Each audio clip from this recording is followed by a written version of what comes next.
हाय, मेरा नाम है आकिब अहमद और ये है यूनिवर्स एकेडमी। आज हम लोग शुरू करने वाले हैं क्लास 9 का चैप्टर फर्स्ट, जिसका नाम है मैटर इन आवर सराउंडिंग। आज हम लोग उसका पूरा वन शॉट रिवीजन करेंगे। तो आज का हमारा पहला टॉपिक है कि व्हाट इज मैटर। मैटर क्या होता है? तो anything that has mass and occupy space is called matter. मतलब कि ऐसा कोई भी चीज जिसके पास मास हो और वो जगह ऑक्यूपाई करे, उसको हम लोग मैटर कहते हैं। तुम्हारे आसपास जितने भी चीज तुम देख रहे हो वो सब मैटर है। जैसे कि फोन, टेबल, कुर्सी या कोई भी ऐसा चीज जो तुम्हारे आसपास दिख रहा है, वो सब एक मैटर है। यहाँ तक एयर और पानी और सॉलिड, ये तीनों चीज क्या होता है? मैटर होता है। तो हमारा नेक्स्ट टॉपिक कि मैटर किससे बना हुआ है, how matter is made up of. Matter is made up of tiny particles called atom. तो मैटर किससे बना हुआ है? तो मैटर एक छोटे छोटे पार्टिकल से बना हुआ है, जिसको हम लोग बोलते हैं एटम। एग्जाम्पल ले लो कि अगर तुम घर बनाते हो, घर का सबसे छोटा पार्टिकल क्या होता है? ब्रिक्स होता है, ईटा होता है। उसी तरह किसी भी मैटर का सबसे छोटा पार्टिकल एटम माना जाता है। समझे? तो एटम क्या होता है? एटम एक छोटा सा पार्टिकल होता है जिससे थ्रू बन बन के क्या बनता है? मैटर बनता है। एटम का डेफिनेशन क्या हुआ? तो atom is a tiny building block that make us everything around us. तो अभी हम लोग क्या क्या पढ़ लिए? पहला पढ़ लिए कि मैटर क्या होता है, तो anything that has mass and occupy space is called matter. दूसरा पढ़ेंगे कि मैटर किससे बना हुआ है, how matter is made up. Matter जो है वो छोटे छोटे पार्टिकल से बना हुआ है, जिसको हम लोग एटम कहते हैं।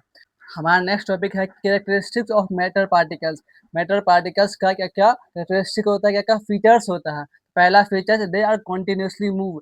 वो जो है एटम के अंदर, मैटर के अंदर एटम पार्टिकल्स हमेशा मूव करते रहते हैं, एक जगह पे स्थिर नहीं रहते हैं, वो मूव करते रहते हैं हमेशा। दूसरा हुआ कि दे हैव स्पेस बिटवीन दे, उन दो एटम के बीच में एक छोटा सा जगह हमेशा रहता है। उसे स्पेस क्या कहते हैं हम लोग आगे देखेंगे। उससे पहले क्या, दूसरा क्या हो गया कि उन दो एटम के बीच में एक छोटा सा स्पेस हमेशा रहता है। तीसरा हुआ कि दे अट्रैक्ट ईच अदर, मतलब कि दो एटम पार्टिकल एक दूसरे को खींचते हैं, एक फोर्स अट्रैक्शन लगता है उनके बीच में, इसलिए वो खींच पाते हैं। तो पहला पढ़ लिए कि वो एटम पार्टिकल्स मैटर में हमेशा मूव करते रहते हैं। दूसरा हुआ कि उनके बीच में एक स्पेस होता है, एम्प्टी स्पेस होता है। तीसरा पढ़े कि हम लोग दे अट्रैक्ट ईच अदर, मतलब कि दो वो हमेशा एक दूसरे को अट्रैक्ट करते रहते हैं। हमारा नेक्स्ट टॉपिक है कि स्टेट ऑफ मैटर के तीन स्टेट होते हैं, सॉलिड, लिक्विड और गैस। इन सभी के बारे में अभी हमको पढ़ना है। अगला टॉपिक है हमारे लोग का कि इंटरमोलिकुलर स्पेस क्या होता है।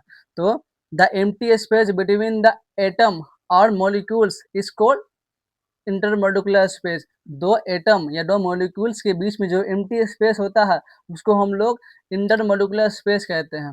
जिस तरह से, मतलब कि ये एटम है, ये एटम है, ये इस तरह से रहता है, इनके बीच में जब छोटा सा खाली एम्प्टी स्पेस है, उस स्पेस को हम लोग कहते हैं इंटरमोलिकुलर स्पेस। इसका डेफिनेशन हुआ, the empty space between the atom और molecules is called intermolecular space. हमारा नेक्स्ट टॉपिक है intermolecular space of solid. Solid में किस तरह से इंटरमोलिकुलर स्पेस रहता है? तो सॉलिड में इंटरमोलिकुलर स्पेस बहुत ही टाइटली पैक्ड होता है। जैसे कि ये एटम है, ये एटम है, इनका स्पेस जो है वो इस तरह से रहेगा, इसके बीच में जगह बहुत कम रहेगा, उसमें इंटरमोलिकुलर स्पेस बहुत ही कम रहता है। किसी भी सॉलिड में इंटरमोलिकुलर स्पेस क्या होता है? बहुत ही कम रहता है, एकदम टाइटली पैक्ड होता है, इसलिए इसीलिए सॉलिड क्या होता है? रिजिड होता है। अगला है कि intermolecular space of liquid. Liquid में किस तरह से इंटरमोलिकुलर स्पेस रहता है? तो लिक्विड में इंटरमोलिकुलर हल्का क्या होता है? लूजली पैक्ड होता है। सॉलिड में टाइटली पैक्ड होता है और लिक्विड में लूजली पैक्ड होता है, इस तरह से लूज रहता है। इनके बीच में इंटरमोलिकुलर स्पेस जो है वो एम्प्टी स्पेस बहुत ज़्यादा लूज रहता है, बहुत ज़्यादा स्पेस रहता है उनके बीच में, किसमें? लिक्विड में। इसीलिए लिक्विड जो है वो फ्लो कर पाता है, बह पाता है। हमारा तीसरा है कि गैस में इंटरमोलिकुलर स्पेस किस तरह से रहता है? गैस में इंटरमोलिकुलर स्पेस बहुत ही ज़्यादा लूज रहता है। सॉलिड में इस तरह रहता है, टाइटली पैक्ड। लिक्विड में इस तरह, और गैस में तो इस तरह रहता है, बहुत ज़्यादा उसके बीच में स्पेस रहता है। इसीलिए गैस को तुम कंप्रेस कर सकते हो। कंप्रेस मतलब ऐसा चीज जिसको तुम दबा सकते हो। सॉलिड में किस तरह से रहता है इंटरमोलिकुलर स्पेस? तो बहुत ज्यादा टाइटली पैक्ड होता है। लिक्विड में किस तरह रहता है? तो लिक्विड में हल्का लूजली पैक्ड होता है। गैस में क्या किस तरह से होता है? गैस में तो बहुत ज्यादा ही लूजली पैक्ड रहता है इंटरमोलिकुलर स्पेस। और हम लोग पढ़ेंगे प्रॉपर्टीज ऑफ सॉलिड। सॉलिड का पहला प्रॉपर्टी है कि सॉलिड का शेप सेम रहता है, वॉल्यूम सेम रहता है और वो रिजिड रहता है। मतलब कि उसका सॉलिड का शेप कभी चेंज नहीं होता, सॉलिड का वॉल्यूम चेंज नहीं होता, सॉलिड क्या होता है? रिजिड रहता है। मतलब कि जिस तरह से ये, मान लो कि ये एक फ़ोन है, फ़ोन को यहाँ रखे, इसका मतलब क्या इसका शेप सेम है, इसका शेप चेंज नहीं हो रहा है, ये इतना जगह वो छेके हुआ है, इसका मतलब इसका वॉल्यूम भी सेम है। ये क्या है हल्का ठोस है, मजबूत है। तो क्या पहला प्रॉपर्टी क्या होगा कि सॉलिड का शेप सेम रहता है, वॉल्यूम सेम रहता है और रिजिड रहता है। दूसरा प्रॉपर्टी क्या होगा कि सॉलिड का इंटरमोलिक्यूलर स्पेस बहुत ज़्यादा कम रहता है, बहुत ज़्यादा मिनिमम रहता है। इस तरह से रहता है एकदम मिनिमम, बहुत कम ही स्पेस उसके अंदर दिखता है। तीसरा प्रॉपर्टी क्या हो गया, दे हैव हाई डेंसिटी, उसमें डेंसिटी बहुत ज़्यादा हाई रहता है। डेंसिटी मतलब पता है क्या होता है? मतलब कि एक गिलास पानी तुम ले लो और सॉलिड मतलब कोई पत्थर को पानी में डालो, अगर वो पत्थर नीचे आ गया, इसका मतलब क्या हुआ कि उस पत्थर का डेंसिटी हाई है। अगर वो पत्थर ऊपर में रह गया, तैर रहा है, फ्लोट कर रहा है, इसका मतलब क्या हुआ कि उसका डेंसिटी बहुत ज़्यादा कम है। जो अंदर आ गया उसका मतलब उसका डेंसिटी हाई है, जो ऊपर रह गया उसका डेंसिटी कम है। इसे याद रखना। चौथा प्रॉपर्टी है कि इसका कि the force of attraction between them particle are maximum, the force of attraction between the particle are maximum, मतलब कि इसके दो एटम के बीच में जो फोर्स ऑफ अट्रैक्शन लग रहा है वो बहुत ज़्यादा लग रहा है। चौथा प्रॉपर्टी हुआ। पांचवा प्रॉपर्टी है कि सॉलिड आर इनकम्प्रेसिबल, तो सॉलिड को तुम दबा नहीं सकते हो, उसका शेप तुम चेंज नहीं कर सकते हो, जो शेप का है उसी शेप में रहेगा। छठा प्रॉपर्टी है कि तुम सॉलिड को स्टेट को चेंज कर सकते हो, सॉलिड को लिक्विड में कन्वर्ट कर सकते हो। एक प्रोसेस है जिसका नाम है मेल्टिंग। मेल्ट कर तो किसी भी सब्सटेंस को तुम बॉयल करके या मेल्ट करके उसको चेंज कर सकते हो लिक्विड में, उस प्रोसेस को बोला जाता है मेल्टिंग। सॉलिड का प्रॉपर्टी हम लोग पूरा पढ़ लिए। पहला प्रॉपर्टी क्या, उसका शेप सेम रहता है, वॉल्यूम सेम रहता है, वो रिजिड रहता है। दूसरा प्रॉपर्टी हुआ कि the molecular space of solid is minimum, बहुत ज्यादा। तीसरा प्रॉपर्टी हुआ कि दे हैव हाई डेंसिटी। चौथा प्रॉपर्टी हुआ the force of attraction between the particle और मैक्सिमम, फोर्स ऑफ अट्रैक्शन जो है पार्टिकल का बहुत ज़्यादा लगता है सॉलिड में। पांचवा प्रॉपर्टी हुआ कि उसका दे आर इनकम्प्रेसिबल, उसको तुम दबा नहीं सकते हो। छठा प्रॉपर्टी हुआ कि तुम उसको स्टेट को चेंज कर सकते हो, सॉलिड को लिक्विड में कर सकते हो। किस वजह से, तो मेल्टिंग के वजह से तुम उसको चेंज कर सकते हो। अब हम लोग पढ़ेंगे प्रॉपर्टीज ऑफ लिक्विड। लिक्विड का पहला प्रॉपर्टी, लिक्विड का शेप चेंज हो सकता है, लिक्विड का वॉल्यूम सेम नहीं चेंज नहीं हो सकता, लिक्विड क्या होता है रिजिड नहीं होता, ठोस नहीं होता। पहला प्रॉपर्टी क्या हुआ कि सॉलिड का शेप चेंज हो सकता है, वॉल्यूम चेंज नहीं हो सकता है और रिजिड होता है, रिजिड नहीं हो सकता है।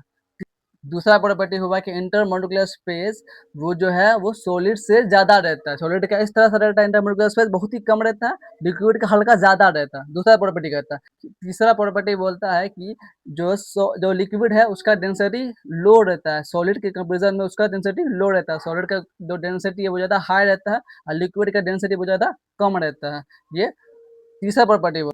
चौथा प्रॉपर्टी क्या बोलता है, the force of attraction between the particle is less than solid, मतलब कि इन जो उसका फोर्स ऑफ अट्रैक्शन है वो सॉलिड से कम रहता है, सॉलिड के अंदर फोर्स ऑफ अट्रैक्शन बहुत ज़्यादा हाई रहता है, इस तरह से रहता है। लिक्विड का कम रहेगा, फोर्स ऑफ अट्रैक्शन बहुत ज़्यादा कम रहेगा लिक्विड में। चौथा प्रॉपर्टी हुआ। पांचवा प्रॉपर्टी हुआ कि तुम उसको कंप्रेस कर सकते हो, पांचवा प्रॉपर्टी हुआ। छठा प्रॉपर्टी हुआ कि तुम लिक्विड को बॉयल कर सकते हो और फ्रीज कर सकते हो।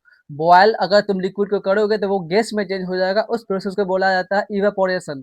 अगर तुम लिक्विड को कूल करोगे तो वो क्या बन जाएगा, फ्रीज बन जाएगा, फ्रीज हो जाएगा, उस प्रोसेस को बोला जाता है फ्रीजिंग। लिक्विड को गैस में कन्वर्ट किए इवेपोरेशन, लिक्विड को सॉलिड में कन्वर्ट किए तो वो फ्रीजिंग। अब हम लोग पढ़ेंगे प्रॉपर्टीज ऑफ गैस। गैस में का प्रॉपर्टी क्या होता है। गैस का पहला प्रॉपर्टी कि उसका ना शेप डेफिनाइट होता है, ना वॉल्यूम और ना ही वो रिजिड होता है। सॉलिड का कोई भी शेप नहीं होता, उसका कोई भी वॉल्यूम नहीं होता है। ये हुआ पहला प्रॉपर्टी। दूसरा प्रॉपर्टी हुआ कि जो जो इंटरमोलिकुलर स्पेस है वो बहुत ही मिनिमम रहता है, बहुत ही कम रहता है। सॉलिड में क्या रहता है, हाई रहता है, लिक्विड में क्या रहता है, कम रहता है उससे, और लिक्विड में तो बहुत ही कम रहता है इंटरमोलिकुलर स्पेस। दूसरा प्रॉपर्टी। तीसरा प्रॉपर्टी हुआ कि गैस कैन हाईली कंप्रेसेबल, गैस को तुम बहुत ज़्यादा क्या कर सकते हो, कंप्रेस कर सकते हो। सॉलिड को तुम कंप्रेस नहीं कर सकते हो, लिक्विड को भी नहीं कर सकते हो, लेकिन गैस को तुम कंप्रेस बहुत ज़्यादा कर सकते हो। ये तुम्हारा तीसरा प्रॉपर्टी हुआ। चौथा प्रॉपर्टी बोलता है कि the force of attraction is minimum, जो फोर्स ऑफ अट्रैक्शन लग रहा है एटम के बीच में वो बहुत ही कम लगता है। सॉलिड में फोर्स ऑफ अट्रैक्शन बहुत ज़्यादा हाई लगता है, लिक्विड में उससे कम लगता है, गैस में तो बहुत ही कम लगता है फोर्स ऑफ अट्रैक्शन। पांचवा प्रॉपर्टी बोलता है कि जो पार्टिकल होता है गैस का, मतलब कि गैस के अंदर जो एटम पार्टिकल होता है वो फ्रीली मूव करता है, उसका कोई पाथ नहीं रहता, वो फ्रीली मूव करते रहता है। ये तुम्हारा पांचवा प्रॉपर्टी बोलता है। छठा प्रॉपर्टी बोलता है तुम गैस को कन्वर्ट कर सकते हो लिक्विड में कंडेंसेशन के प्रोसेस से। छठा प्रॉपर्टी कंप्लीट होगी। अब है कि change of state of matter, matter में क्या हम लोग उसमें चेंज कर सकते हैं, सॉलिड को लिक्विड में, लिक्विड को गैस में, गैस को फिर सॉलिड में क्या कर सकते हैं, तो हाँ, हम लोग कुछ प्रोसेस के मदद से इसको कन्वर्ट कर सकते हैं, एक स्टेट से दूसरे स्टेट में चेंज कर सकते हैं मैटर के। पहला है कि सॉलिड को कन्वर्ट करेंगे अगर हम लोग लिक्विड में, तो उस प्रोसेस को बोला जाता है मेल्टिंग। वो कैसे होता है, तो उसको हीट करके होता है। अगर उसको हीट करेंगे, जिस तरह से तुम एक सॉलिड मतलब कि आइस क्यूब ले लो, उसको तुम हीट करो, तो क्या बन जाएगा, वो लिक्विड बन जाएगा।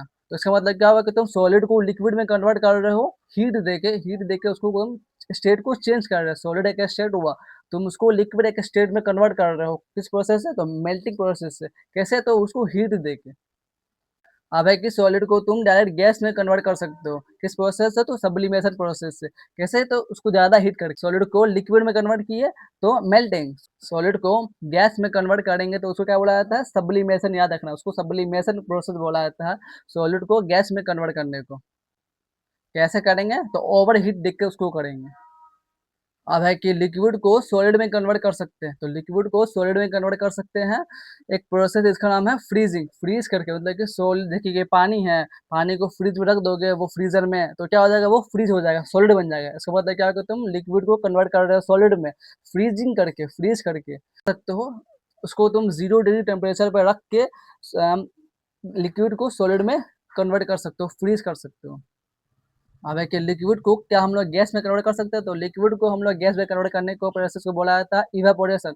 लिक्विड को गैस में कन्वर्ट करने का प्रोसेस को बोला जाता है इवेपोरेशन। लिक्विड को अगर हम लोग हीट करेंगे तो क्या हो जाएगा, वो गैस में कन्वर्ट हो जाएगा। अब ये देख लो कि इवेपोरेशन और बॉइलिंग में क्या अंतर होता है। तो इवेपोरेशन एक क्या है, स्लो प्रोसेस है, अब बॉइलिंग क्या है, एक फास्ट प्रोसेस है। इवेपोरेशन में भी क्या हो रहा है, लिक्विड को गैस में कन्वर्ट किया जा रहा है। अब बॉइलिंग में क्या हो रहा है, लिक्विड को गैस में कन्वर्ट किया जा रहा है। दोनों का काम सेम है, लेकिन है कि स्पीड का फ़र्क है। इवेपोरेशन जो है वो स्लो प्रोसेस है, और बॉइलिंग जो है वो फास्ट प्रोसेस है। अब है कि गैस को कन्वर्ट कर रहे हैं हम लोग सॉलिड में, गैस को कन्वर्ट करेंगे सॉलिड में, उसको बोला जाता है रिवर्स ऑफ सब्लिमेशन। सब्लिमेशन का उल्टा प्रोसेस कर रहे हैं, कन्वर्ट हो रहा है।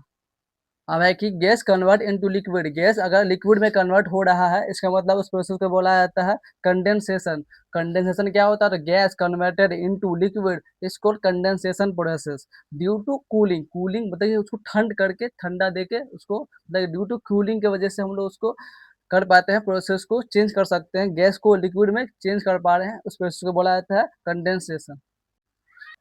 The end. अगर आपको मेरा पढ़ाया हुआ समझ में आया हो तो लाइक करें, शेयर करें, कमेंट करें एंड सब्सक्राइब करना ना भूलें। अगर आपको किसी भी तरह का डाउट है तो मैंने अपना इंस्टा आईडी नीचे में दे दिया है, अब उसमें जाकर डीएम कर सकते हो मेरे को।